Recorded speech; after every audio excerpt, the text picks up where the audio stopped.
Alright, we're going to put creep feeders out and we're going to grind some feed.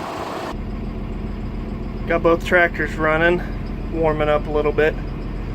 Got the 5100 on the grinder mixer. It's warming up. I'm in the 7130. We're going to go get the double creep feeder and we're going to put it out for the main herd. And then I'm going to go to my dad's and get our single creep feeder, which is the same as this double, just one-sided instead of two. We're going to put it out north here for these first calf heifer calves. There's fewer of them out there, so we'll put the smaller creep feeder out there. But yeah, I'll try to talk a little bit about why we creep feed, why we use the type of creep feeders we use, and well, anything else I can think of. So a big reason why I built these front hay forks the way I did was so I could kind of use them as almost like pallet forks. So instead of having to chain to the top of this creep feeder and pick it up with chains in the loader, I was able to just get in under it, pick it up. As you can see.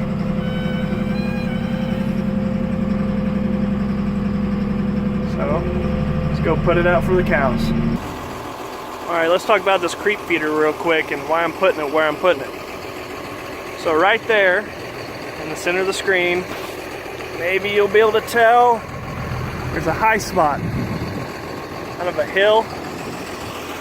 You can kind of tell, see where it's all trampled here, it's the low spot.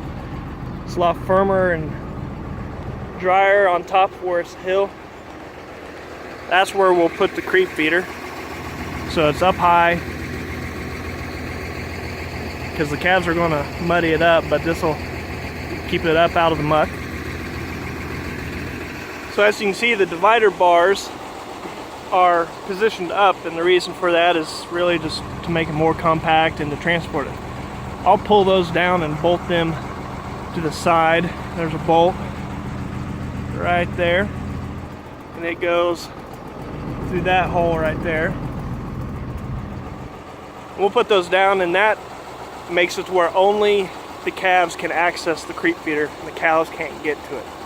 The cows get fed every evening, ground feed anyways, and so they don't need access to full feed. We bought this feeder last summer. It's got capacity for 8 calves at a time, and versus our other one, which just has, it's half this, so it's just got capacity for 4 calves. And no bigger than we are, about 100 cows total, spring and fall combined. You know, there's only 20 something calves out here. Really doesn't need any more of a feeder than this, you know. And then out north over there, way over there, where I'll put the single feeder, there's only 10 or 12 calves over there, so the single will suit them just fine. But yeah, let's get this thing set up. Alright, all set up. Now we'll go get the grinder mixer out, make some feed, and then we'll go get the other creep feeder. But while I drive here for just about 30 seconds, let's explain why I creep feed. We creep feed really for one main reason, and it's to acclimate the calves to feed before weaning. Get it in their system, allow their digestive system to start processing it, having the ability to process it, because cows can't just process corn right off the bat. It takes approximately 2 weeks for them to develop the microbials and the bugs in their system to be able to process corn. So want to put that feed in front of them for at least a couple weeks, to get their system used to it, so that when we wean them, one, they know what feed is, and two, it's already in their system being you know, processed, and they don't have to go through that initial phase. And we believe that it just helps with the weaning process and that post-weaning gain. And you know, it has other benefits, like, you know, added weight when you wean the calves. But I mean, you know, when I did it for 60 days last fall, looking at records, I feel like I saw an increase. I'm pretty positive I saw an increase in weaning weights from creep feeding them that long. But you know, there's also other drawbacks to creep feeding. One, it costs money. You gotta grind feed or buy feed to put in it. Two, if you do it too long or allow them to eat too much, they could get fleshy or fat on you, which can actually hurt you when it comes to growth post-weaning, and it could hurt you at the sale barn or wherever you sell the calves, because buyers don't want fat calves. So I mean, the main reason we do it, and we try not to do it for a real long time, you know, last fall was kind of different. I just tried to do it a little longer to see what happens. Normally we do it about 30 to 40 days, and you know, that's about what we're going to do here.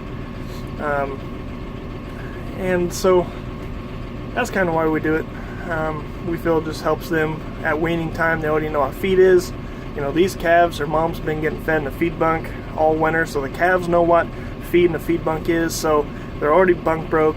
They'll know what feed is. They'll be able to digest it, so they'll want it. So it just helps with weaning, really. But all right, let's go get the grinder mixer.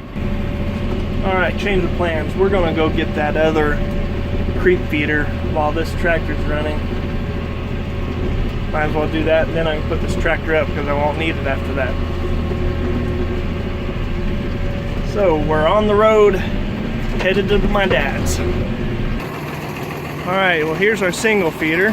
As you can see, it's basically just half of the other one, one-sided. As you can see, it's got 4 slots. 4 calves can get in there. And as you can see, there's a little bit more rust on this one, as it's a lot older and it has sat out pretty much its whole life. But we're going to get it chained up, haul it back over to the shed. All right, we got her loaded up, head to the shed, get it placed, and then we'll grind some feed and put some feed in it. I'm probably not going to include in this video grinding the feed and putting feed in it, because I've already got videos out there of me grinding feed and putting feed in creep feeders. So if you'd like to see how that works, you can go back in my playlist and take a look. There's several videos out there. So yeah, we'll get this roaded on home and put it out north.